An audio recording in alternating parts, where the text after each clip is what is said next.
The Materials and Resources tab gives you an opportunity to access different materials. There is a way that you could search for materials. The voluntary model curriculums allow you to look at sample units and lesson plans. So if you click on that, you can choose what subject you're looking for. If I choose mathematics, I can choose my grade. So I'm going to choose Algebra 1. And then it starts to break down some topics that you can look at.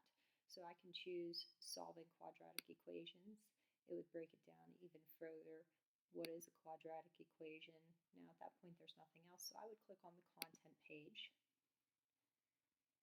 And this describes how your lesson plan should be set up, your objectives, your essential questions, important vocabulary, duration.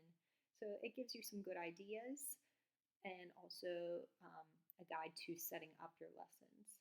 So in here you have some units, and then at the end it also has formative assessment ideas. So if you click on that, you can, let's see, this unit doesn't have any specifically, but if I go back to another unit, it has some formative assessment questions that you can ask.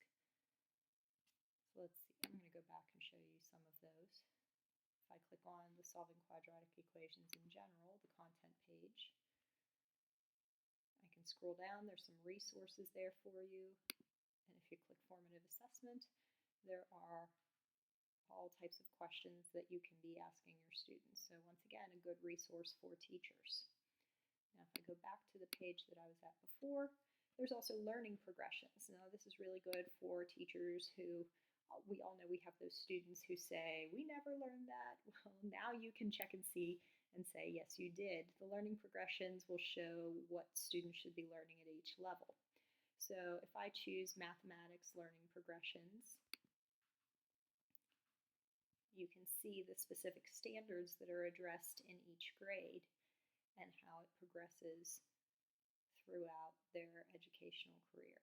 So I can go through all the standards, and I know what's being covered in 1st through 8th grade, and then in specific topics for algebra and geometry.